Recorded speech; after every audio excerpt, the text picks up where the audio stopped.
We're getting to that exciting part of the season where you have the Champions League midweek and straight back into the Premier League. I'm not the biggest fan of it because it just ruins my prediction to game ratio. My predictions were bad enough with just the Premier League, now you're at the Champions League. But to be fair, I did get Club Brugge versus Benfica right, so go ahead, subscribe. We're entering game week 24 of the Premier League. The season is slowly but surely coming to an end, and as a Liverpool fan, I can't be more happy. Please end the suffering. Right, let's get into my predictions. Aston Villa versus Arsenal, and I'm convinced of it, Arsenal are bottling the Premier League. They've dropped points in their last 3 games, and for the first time this season, Man City are top of the league. They have a game in hand, Arsenal, so they could go 3 points clear, but they also still have to play Man City again, and I don't look at this Arsenal team the same way I looked at City or Liverpool 3 years ago, where I could see them going on a 15-game winning streak. To be fair to Arsenal, they were probably better than Man City in that game, but they just made some stupid mistakes, and that led to Man City winning the game, because Man City are a clinical side that will punish those mistakes. Aston Villa have been decent under Unai Emery. They've been a little bit inconsistent, but they've definitely improved since Steven Gerrard left. The game's at Villa Park. Arsenal are in a bad run of games. Unai Emery has a point to prove versus his former side. I reckon Villa get a point out of this game, 1-1 draw. Brentford versus Crystal Palace. Both of these teams benefited from VAR last week, or at least I think they did. There were so many mistakes every single week I can't keep track. Out of any league in the entirety of football, the Premier League generates the most money. How does it have the worst referees? How do you have VAR, something you can look back on things and still get them wrong consistently? If it happens once or twice every couple of weeks, you think fair enough, people are only human, but it happens once or twice every single game. Sorry to Brentford and Crystal Palace fans, didn't even talk about your clubs this week, but I reckon this will be a 2-0 win for Brentford, a brace from Ivan Toney. Wolves versus Bournemouth, and I don't know how that Wolves squad is in a relegation scrap. They have a lot of very talented players. They've spent a good bit of money in the last 12 months. It's really surprising to see them in a relegation battle. They also have a very good manager who used to manage both Spain and Real Madrid, the biggest club on the planet. Now he's managing Wolves in a relegation scrap. To be fair to Wolves though, they are a little bit comfy. They have a little bit of breathing space, but a few bad games could see them get dragged into that relegation battle, while Bournemouth are already in the relegation zone. And I think they're going to stay there, as I think this game is going to be scrappy and Wolves will come out with a 1-0 win thanks to Matheus Cunha. Brighton versus Fulham. Somehow we've ended up in a place, but this is now a big game. 6th versus 7th, a battle for the Europa League spot. Provided both Newcastle and Spurs both lose, and either one of these teams wins this game, they could be 2 points off the Champions League spots. Fulham won the Championship last season. Like I said, it's a battle for the Europa League spot, so both teams will be cagey because they don't want to lose this game and give the other team an advantage for the battle for European spaces. So I think this game will end up being a 1-1 draw. Mitrovic will open the scoring and then Evan Ferguson will get a late equaliser.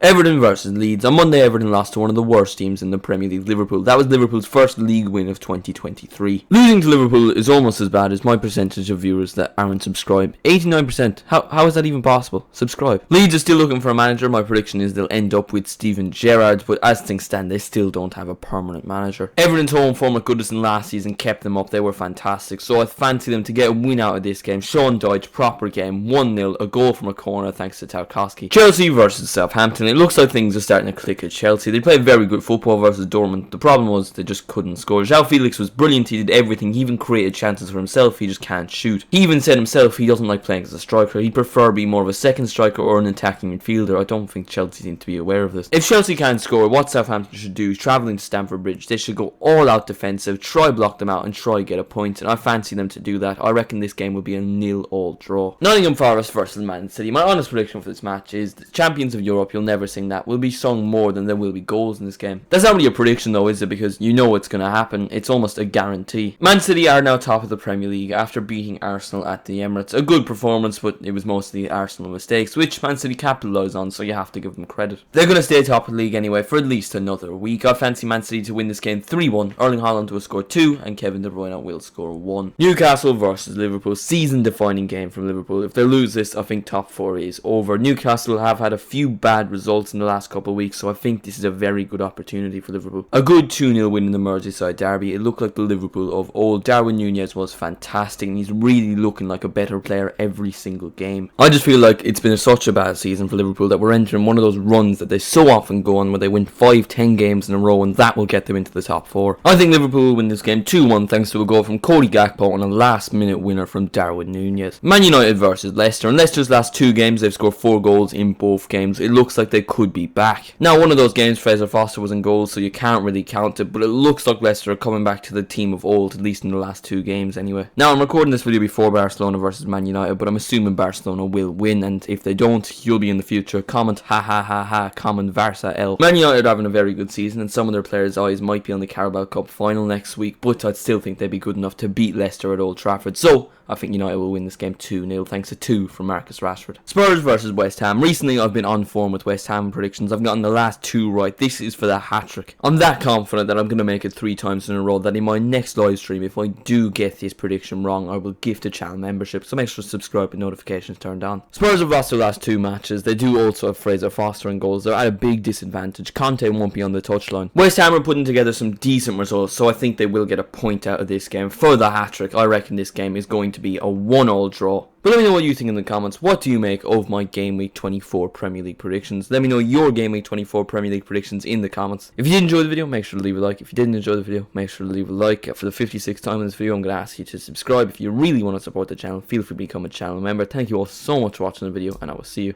in the next one.